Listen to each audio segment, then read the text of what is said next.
Urdu novel ابن Attash, قسط number 40۔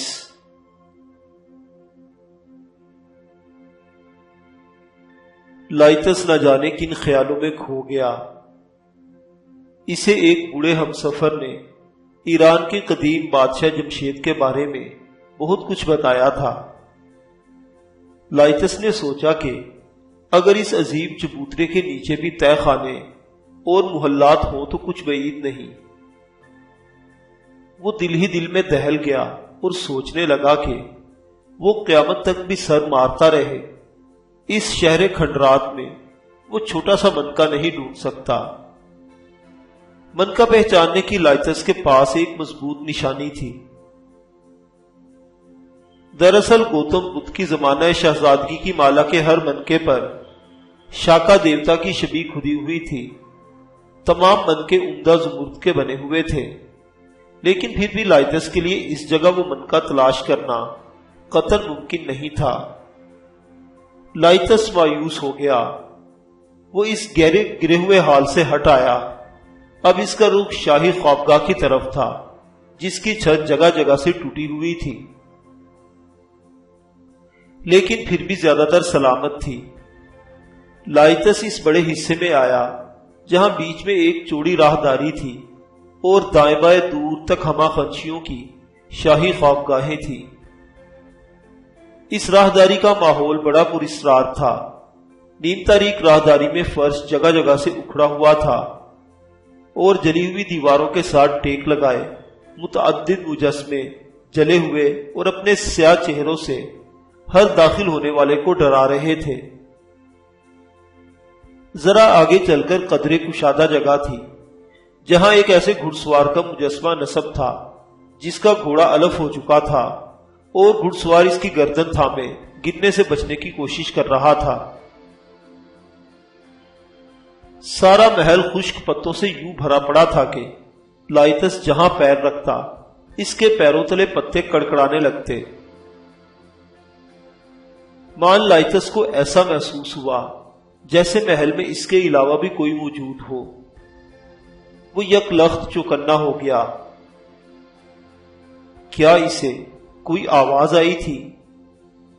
یہ کوئی سایہ تھا جو لائتس کو کسی شہزادے کی خوابگاہ کی اندرونی نیم تاریک دیوار پر ایک لمحے کے لیے محسوس ہوا۔ لائتس نے اپنی شمشیر کے دستے پر ہاتھ رکھ لیا۔ غالباً سہ پہر ڈھل رہی تھی، لیکن جس جگہ لائتس کھڑا تھا یہ جگہ تاریک تھی۔ اچانک اس کے ذہن میں ایک واہمے نے جنم لیا۔ اسے ایسے لگا جیسے ان خوابگاہوں سے ہخامنشی شہزادے اور شہزادیاں ابھی نکل کر راہداری میں آ جائیں گی۔ وہ اپنے خیال پر مسکرا دیا۔ وہ لائتس تھا، خوفزدہ ہونے والا نہیں تھا، لیکن وہ بے حد پریشان تھا کہ آخر اس شہر کھنڈرات سے اس کی مراد کیوں کر پوری ہوگی۔ یکا یک ایک گیلری گھومتے ہی وہ یہ دیکھ کر حیران رہ گیا کہ گیلری کی دونوں دیواروں پر نہ تو کوئی مجسمہ تھا اور نہ ہی کوئی شبیہ۔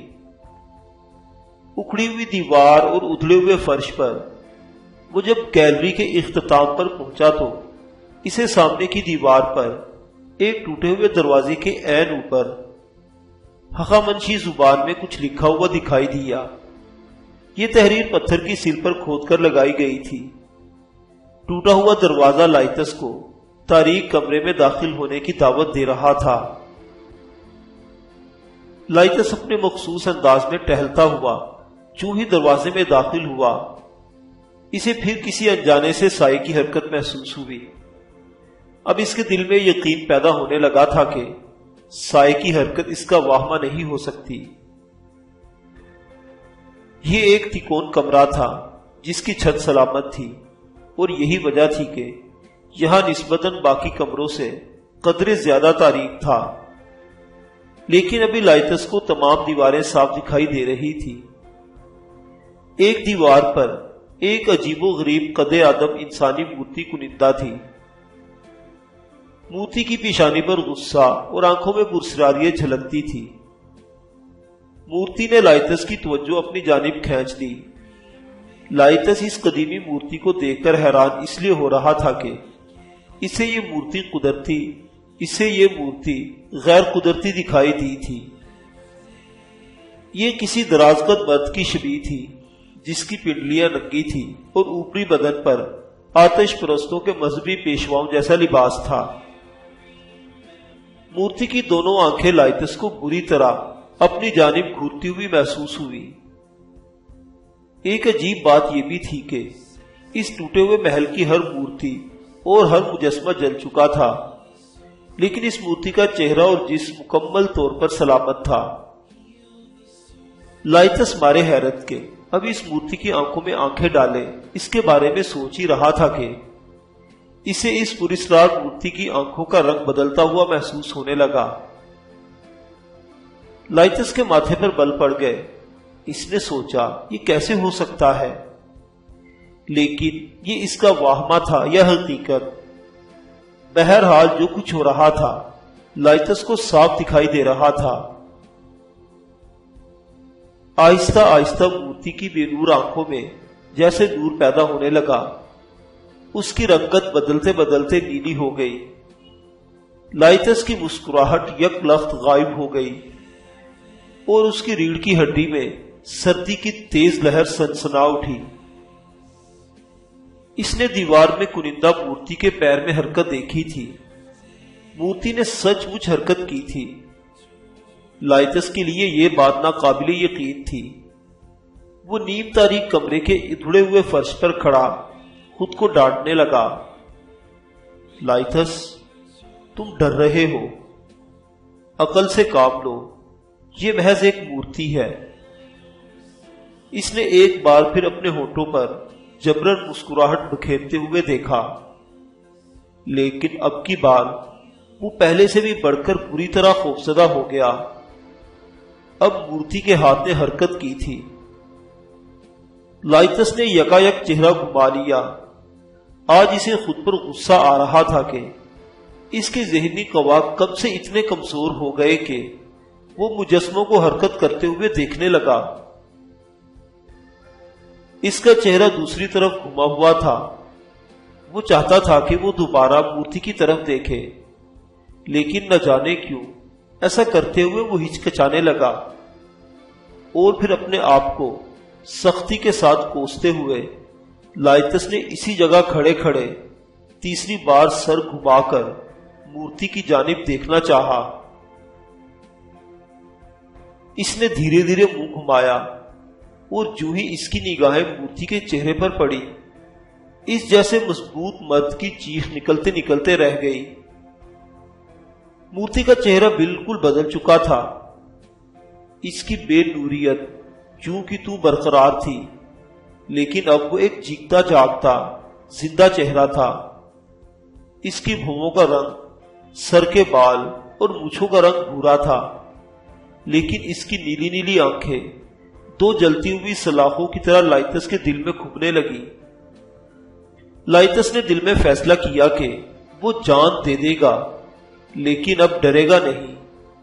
چنانچہ اس نے مورتی کی آنکھوں میں اپنی آنکھیں پیوست کر دی اور ذہن ہی ذہن میں مورتی کو مخاطب کر کے کہنے لگا، تم مجھے نہیں ڈرا سکتے، تمہاری طاقت میری شکتی سے بڑھ کر نہیں ہو سکتی، میں ایک سچا مسلمان ہوں۔ لیکن سچ تو یہ تھا کہ لائتس کے ماتھے پر پسینے کے ننھے ننھے قطرے چمکنے لگے۔ اچانک اسے یوں لگا جیسے مورتی اس کی حالت دیکھ کر مسکرا رہی ہو۔ وہ اپنی تمام تر ہمتیں مجتمع کرتے ہوئے اس نفسیاتی کیفیت پر قابو پانے کی کوشش کر ہی رہا تھا کہ ایک ایسا واقعہ پیش آیا جس کی وجہ سے لائتس کی تمام تر ہمتیں یک لخت ختم ہونے لگی۔ اس کے شانے پر کسی نے ہاتھ رکھ دیا تھا۔ اس کے عقب سے کسی نے اس کے کندھے پر پوری قوت سے یوں ہاتھ رکھ دیا تھا کہ لائتس کو اس آہنی پنجے کی چبھن محسوس ہوئی۔ لیکن لائتس معمولی انسان نہیں تھا، وہ خطرات سے کھیلنے کے لیے پیدا ہوا تھا۔ بے شک اچانک شانے پر ہاتھ پڑنے سے وہ ایک ثانیے کے لیے دہلا، لیکن اگلے لمحے وہ اپنی ایڑی پر نہ صرف تیزی کے ساتھ گھوما بلکہ اپنے داہنے ہاتھ سے اس آہنی پنجے والے شخص کی کلائی پر زوردار ضرب لگائی۔ یہ ایک خستہ حال شخص تھا۔ لائتس کا ہاتھ اس کی کلائی پر پڑا تو اس کا پنجہ ایک جھٹکے سے لائتس کے کندھے سے الگ ہو گیا۔ لائتس کو خستہ حال شخص کے چہرے پر درد کے آثار دکھائی دیے، جیسے اسے لائتس کی ضرب سخت لگی ہو۔ وہ ایک دراز قد اور متناسب الاعضاء ادھیڑ عمر شخص تھا۔ لائتس نے غسیلی آنکھوں سے اس کی آنکھوں میں دیکھا۔ اگلے لمحے لائتس کو اپنے دل میں ایک دھچکا لگا۔ خستہ حال شخص کی آنکھوں میں وہی چیز تھی جو چند لمحے پہلے لائتس نے مورتی کی آنکھوں میں دیکھی تھی۔ یہ کیا تھی؟ لائتس فیصلہ نہ کر سکا۔ خستہ حال شخص نے انتہائی سنجیدہ لہجے میں لائتس سے پوچھا، نوجوان، کون ہو تم؟ تم کون ہو؟ لائتس کا چہرہ درشت تھا۔ خستہ حال شخص نے جواب دیا، میں اس خاموش شہر کا رکھوالا ہوں۔ رکھوالا؟ اس شہر کا رکھوالا؟ اس شہر کو رکھوالے کی کیا ضرورت ہے؟ لائتس کے لہجے میں درشتی کے ساتھ حیرت بھی تھی۔ خستہ حال شخص پھر بولا، ضرورت ہے تاکہ کوئی شخص یہاں کے قیمتی خزانے اٹھا کر نہ لے جائے۔ اب لائتس کو اس شخص کی ذہنی حالت پر شک ہونے لگا۔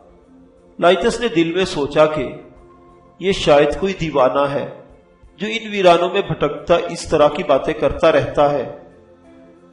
مان لائتس کے اعصاب ڈھیلے پڑ گئے اور وہ بے دلی سے مسکرا دیا۔ کمال ہے، یہاں خزانے پڑے ہیں اور لوگوں کو پتہ ہی نہیں۔ ارے بھائی صاحب، میں تمہارے خزانے اٹھانے نہیں آیا، میں تو ایک سیاح ہوں، میں تو ان کھنڈرات کی سیر کرنے آیا ہوں۔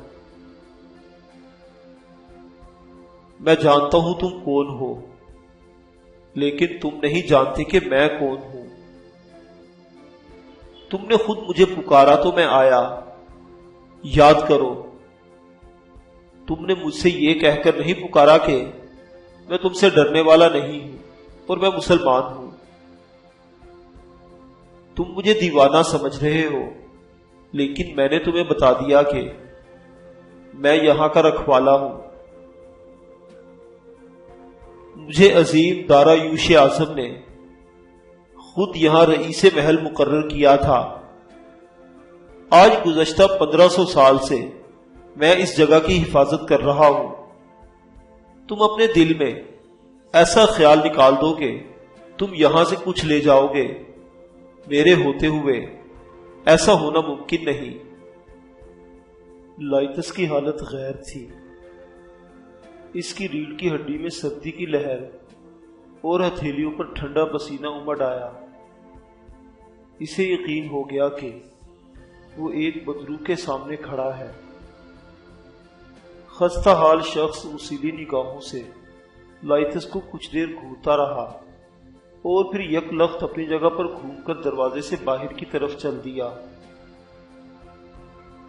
لائتس جامد و ساکت وہیں کھڑے کا کھڑا رہ گیا۔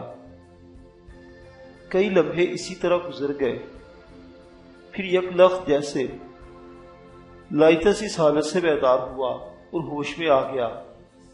اس نے اپنے ماتھے سے پسینہ پونچھا اور سوچنے لگا کہ چند لمحے پہلے وہ شاید خواب دیکھ رہا تھا۔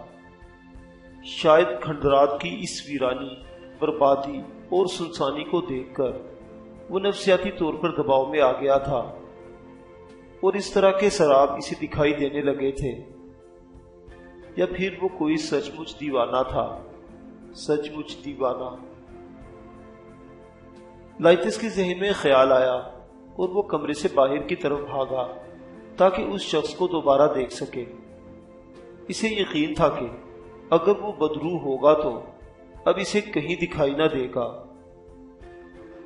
وہ دیوانہ وار راہداری کے ادڑے ہوئے فرش پر بکھرے ہوئے پتھروں کو پھلانگتا ہوا باہر کی طرف بھاگا، لیکن اسے وہ خستہ حال شخص کہیں دکھائی نہ دیا۔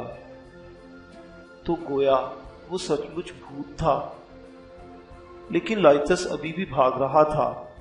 وہ خوابگاہوں کی راہداریوں کے احاطے سے نکل کر کھلی جگہ اس شخص کو دیکھنا چاہتا تھا، کیونکہ واپسی کا یہی ایک راستہ تھا۔ وہ دوڑ کر ایک کھلی جگہ آیا جہاں جھاڑیاں اگی ہوئی تھی۔ اس نے ادھر ادھر تیزی کے ساتھ نگاہ دوڑائی تاکہ اس شخص کو ڈھونڈ سکے، لیکن وہ نظر نہ آیا۔ لائتس کی ابھی بھی تسلی نہ ہوئی تھی، چنانچہ وہ محل کی عمارت سے باہر کی طرف دوڑا تاکہ اسے محل سے باہر دیکھ سکے، اور پھر جب وہ محل کی عمارت سے باہر آیا تو یہ دیکھ کر اس کی جان میں جان آئی کہ وہ شخص کوئی بھوت نہیں تھا، وہ تو ایک خستہ حال دیوانہ تھا جو اب تخت جمشید پر چلتا ہوا زینوں کی طرف بڑھ رہا تھا۔ لائتس نے اسے پیچھے سے آواز دی، اے بھائی صاحب! وہ شخص رک گیا اور پھر دھیرے دھیرے اس نے سر گھما کر پیچھے آتے ہوئے لائتس کی جانب دیکھا۔ اب چونکہ لائتس اس سے بیوقوف نگاہوں کے ساتھ دیکھ رہا تھا، اس لیے اس نے اس کے حلیے پر غور کرنا شروع کر دیا۔ بظاہر وہ ایک عام سا انسان تھا، لیکن لائتس کو اس کی آنکھوں میں کچھ عجیب سی بات نظر آئی۔ اس کی داڑھی اور مونچھ کے بال بری طرح بکھرے ہوئے تھے۔ لائتس چلتے ہوئے اس کے نزدیک آ پہنچا۔ اب لائتس نے اس کی آنکھوں میں جھانکتے ہوئے اس سے سوال کیا، تم کہاں رہتے ہو؟ کیا سچ مچ تم نے جو کچھ کہا تم وہی ہو؟ لائتس کے ہونٹوں پر تمسخر انگیز مسکراہٹ تھی، کیونکہ اسے یقین ہو گیا تھا کہ خستہ حال شخص کوئی دیوانہ ہے۔ البتہ اس کے دل میں ایک خلش تھی کہ یہ دیوانہ اس کے دل کی بات کیسے جان گیا۔ خستہ حال شخص نے انتہائی سنجیدہ لہجے میں لائتس کو جواب دیا، میں نے تمہیں بتایا کہ میں یہی رہتا ہوں، اور میں نے جو کچھ تم سے کہا وہ سب سچ ہے۔ اور کچھ پوچھنا چاہتے ہو؟ لائتس یکدم سنجیدہ ہو گیا۔ یہ شخص سچ مچ کوئی مافوق الفطرت ہستی تھا، لیکن لائتس نے ان کی آنکھوں میں بالکل وہی رنگت دیکھ لی تھی جو محل کے اندرونی کمرے میں اس نے دیوار پر ثبت مورتی کی آنکھوں میں دیکھی تھی۔ بالکل وہی رنگت اور وہی انداز۔ خستہ حال شخص نے اتنا کہا اور لائتس کے سامنے خرامہ خرامہ سیڑھیاں اترنے لگا۔ لائتس اپنی جگہ پر خاموش کھڑائی سے جاتے ہوئے دیکھتا رہا۔ اب لائتس سچ میں سوچنے پر مجبور ہو گیا تھا کہ ان ویران کھنڈرات میں کچھ نہ کچھ ضرور ایسا ہے جسے مافوق الفطرت کہا جا سکتا ہے۔ سپہر ڈھلنے لگی تھی، سورج مغرب میں چھپ چکا تھا، اور تخت جمشید کا سایہ جہنم کے کسی دیو کی طرح زمین پر دور تک پھیلا دکھائی دے رہا تھا۔ خستہ حال شخص آخری زینہ اترتے ہی تخت جمشید کے پہلو میں موجود ویران کھنڈرات کی جانب چل دیا۔ کچھ ہی دیر بعد وہ مختلف ستونوں اور دیواروں کی اوٹ میں اوجھل ہو چکا تھا۔ لائتس نے گھوم کر اپنے پیچھے شفق کی لالی میں نہائے ہوئے قصرے تاچارہ اور قصرے پادانہ کے کھنڈرات پر نظر ڈالی۔ یہ دونوں محلات تخت جمشید کی سطح پر تھے۔ قصرے تاچارہ داریوش نے بنوایا تھا، قصرے پادانہ بھی داریوش نے شروع کیا تھا، لیکن اس کی تکمیل خشارشیہ کے ہاتھوں ہوئی۔ کچھ ہی دیر بعد شام ہونے والی تھی، چنانچہ لائتس نے یہ سوچ کر واپسی کا فیصلہ کیا کہ پھر یہاں آئے گا اور اس مافوق الفطرت شخص سے درخواست کرے گا کہ یہ منکا ڈوبنے میں اس کی مدد کرے۔ لائتس کو اپنا یہ خیال احمقانہ سا لگا، بھلا ایک دیوانہ اس کی کیا مدد کر سکتا تھا؟ لیکن پھر بھی نہ جانے کیوں وہ یہی ارادہ لے کر واپس سرائے لوٹ آیا۔ سرائے کے کمرے میں پہنچتے پہنچتے لائتس کو شام ہو گئی۔ اس نے کمرے کی عقبی کھڑکی کو کھول کر پارس شہر پر طائرانہ نظر ڈالی۔ یہ ایک خوبصورت اور خوشحال شہر تھا۔ شام کا اندھیرا چھاتے ہی بعض اونچی عمارتوں کے کلش جگمگا اٹھے۔ کہیں کہیں بالکونیوں میں مشلیں جلتی ہوئی نظر آئی۔ لائتس نے دل میں سوچا کہ سلجوقی مسلمانوں نے زیر نگی زیادہ تر شہر خوشحال ہیں۔ ابھی رات کا اندھیرا پوری طرح نہ چھایا تھا کہ لوگوں نے اپنے اپنے دیے اور چراغ روشن کر دیے تھے۔ مان لائتس کو اپنے مسلمان ہونے پر فخر محسوس ہونے لگا۔ سرائی کی کھڑکی سے اسے نیچے بازار میں گدھوں اور بیل گاڑیوں پر مختلف لوگ آتے جاتے دکھائی دیے۔ بازار کی دکانیں ابھی تک کھلی تھی اور پیدل چلنے والوں کی تعداد بھی کم نہ تھی۔ گویا پارس ایک مکمل طور پر پرامن شہر تھا۔ پارس آنے سے پہلے لائتس نے جو معلومات اکٹھی کی تھی، ان کی روح سے اسے معلوم ہوا تھا کہ اس شہر کی اکثریت مسلمان باشندوں پر مشتمل ہے، جبکہ قدیم آتش پرستوں کے بہت سے خاندان بھی ابھی تک شہر کے مضافات میں آباد ہیں۔ ان قدیم آتش پرستوں کو مسلمان سلطانوں کے عہد میں پارسی کہہ کر پکارا جانے لگا تھا، چنانچہ اب ان لوگوں کا مذہب پارسی تھا، گویا قدیم پارس کا مذہب۔ یہ جدید شہر مسلمانوں نے آباد کیا تھا اور اب اسے پارس کی بجائے عام مسلمان استخر کہہ کر پکارتے تھے، جس کا مطلب تھا تالاب۔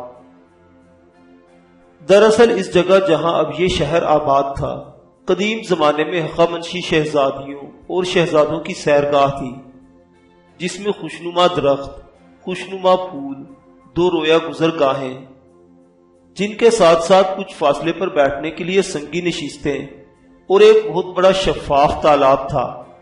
یہی وجہ تھی کہ اب اس شہر کا نام پارس کے بجائے استخر پڑ گیا تھا۔ لائتس نے یہاں آنے سے پہلے اس علاقے کے بارے میں بے بہا معلومات اکٹھی کی تھی۔ اسے معلوم تھا کہ یہاں سے 48 کلومیٹر کے فاصلے پر ایک اور شہر پارسا گرد کے نام سے مشہور ہے، جو داریوش اعظم کے پیشرو سائرس نے آباد کیا تھا۔ پارسا گرد کے کھنڈرات پارس کی نسبت بہتر حالت میں تھے، لیکن چونکہ عمر خیام کے بتائے ہوئے سورج گرہن کا مقام پارس تھا، چنانچہ لائتس پارس ہی آیا۔ اسے معلوم تھا کہ پارسا گرد میں سائرس کا عظیم مقبرہ آج بھی قائم ہے۔ لائتس کھڑکی میں کھڑا تاریک ہوتے ہوئے بازار میں آتے جاتے لوگوں کو دیکھ رہا تھا۔ اب وہ دکانیں بند ہونے لگی تھی۔ اسی اثنا میں لائتس حیرت سے اچھل پڑا۔ اسے بازار میں وہی خستہ حال دیوانہ سچ مچ دیوانوں کی طرح چلتا ہوا دکھائی دیا، اور لائتس کو لمحہ واحد میں یہ یقین ہو گیا کہ یہ سچ مچ دیوانہ ہی ہے۔ لیکن پھر بھی اس نے اپنے حتمی تشفی کے لیے مزید تفتیش ضروری سمجھی اور تیزی کے ساتھ سرائے کے کمرے سے باہر نکل آیا۔ وہ نیچے بازار میں پہنچا تو اس نے دیکھا کہ دیوانہ شخص ایک بند دکان کے سامنے اپنا بوریا لگائے بیٹھا تھا۔ لائتس کو آج اپنی بزدلی پر شرم محسوس ہونے لگی۔ وہ کھنڈرات میں سچ مچ اس دیوانے سے خوفزدہ ہو گیا تھا۔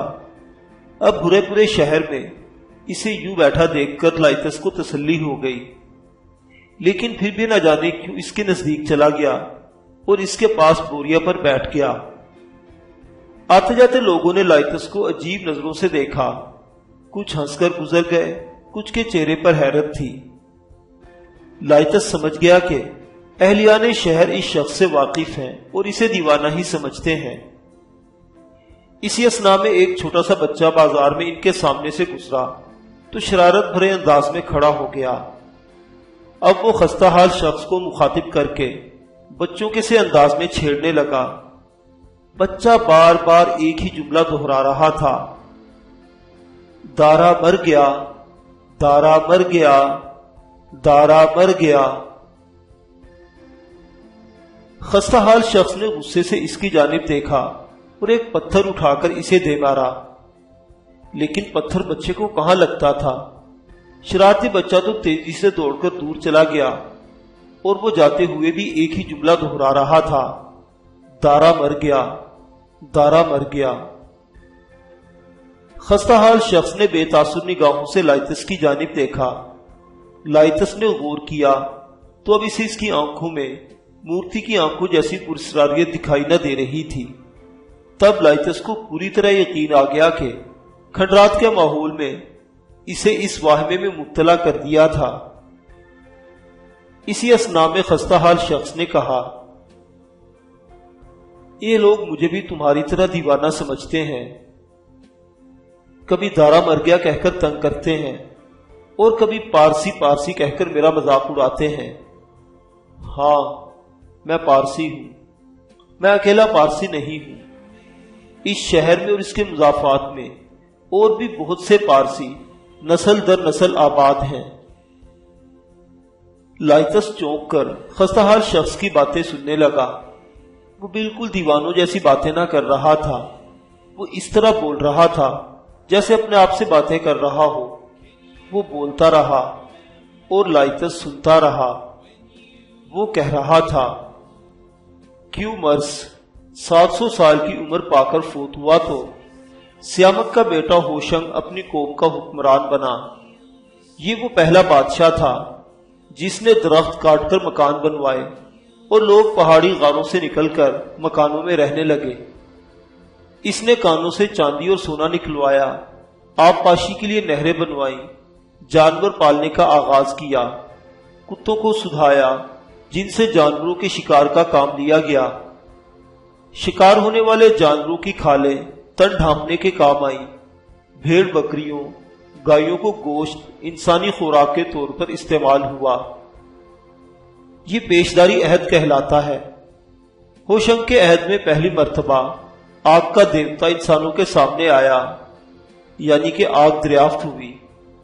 آگ کی دریافت پر جشن عظیم منایا گیا جسے ہم جشن سو کے نام سے یاد کرتے ہیں۔ ہوشنگ نے 300 سال حکومت کی۔ اس کے بعد تیمورس بادشاہ بنا۔ تیمورس نے پہلا شاہی تخت بنوایا۔ اس نے دیووں پر حملہ کر کے انہیں قید کیا، اس لیے یہ بادشاہ دیوبند کے لقب سے مشہور ہوا۔ دیووں کو اس نے اس شرط پر رہا کیا کہ وہ لکھنے پڑھنے کا فن سکھائیں۔ تیمورس کے بعد جمشید تخت نشین ہوا۔ اس نے اپنے پیش روم کی طرح نام پیدا کیا۔ جمشید نے پہاڑ کے ٹکڑے کٹوا کر چونا بنوایا اور چونے سے رفیوز شان عمارتیں تعمیر کی۔ جمشید نے اپنی عمارت میں دیووں سے کام لیا کیونکہ یہ کام انسانوں کے بس کا نہ تھا۔ بعض لوگ جمشید کو سلیمان کا نام بھی دیتے ہیں۔ جمشید نے تخت جمشید بنوایا۔ جمشید نے 700 سال تک حکومت کی۔ اس کی حکومت صرف انسانوں پر نہ تھی بلکہ دیو، پریاں اور پرندے بھی اس کے مطیع و منقاد تھے۔ اس نے اسلحہ بھی بنوایا۔ اس نے گھوڑوں کو سدھایا۔ اس کے حکم سے پنچکیاں چلائی گئی۔ اس نے مشک کافہ حاصل کیا، عنبر تیار کروایا، جڑی بوٹیوں سے دوائیں بنوائیں۔ اس نے کشتیاں بنوائیں۔ اس نے سمندر سے مروارید نکلوایا، لکڑی اور ہاتھی دانت کے رتھ بنوائے۔ دیووں کی مدد سے ان رتھوں کو فضا میں اڑایا۔ اس کے رتھ میں پہلی مرتبہ کوہ دماون سے بابل تک کا سفر ایک دن میں طے کیا۔ یہ پرواز آغاز بہار پر ماہ فروردین کی پہلی تاریخ کو ہوئی۔ اس موقع پر نوروز کی شاندار تقریب منائی گئی۔ اس تقریب میں آلات مہکشی سے شراب کشید کر کے استعمال کی گئی، موسیقی کے سازوں سے کام لیا گیا۔ لائتس حیرت سے دیدے پھاڑے اس عقل مند دیوانے کی باتیں سن رہا تھا۔ اسے یوں لگا جیسے کوئی داستان کو اس کے سامنے جمشید اور اس کے دور کے دوسرے ایرانی شہنشاہوں کا قصہ سنا رہا ہو۔ لائتس کو دیوانے کی کہانی بہت دلچسپ لگی۔ اس نے ایک نظر اٹھا کر سرائے کی جانب دیکھا اور پھر کندھے اچکاتے ہوئے سیدھا ہو کر بیٹھ گیا۔ دیوانے کی نظریں خلا میں کسی غیر مرئی چیز کو گھور رہی تھی۔ وہ یوں بے خبر بیٹھا تھا جیسے اپنے آپ کے ساتھ بول رہا ہو، جیسے اسے احساس ہی نہ ہو کہ اس کے نزدیک کوئی بیٹھا ہی نہیں۔ وہ اپنی روح میں بولتا چلا گیا۔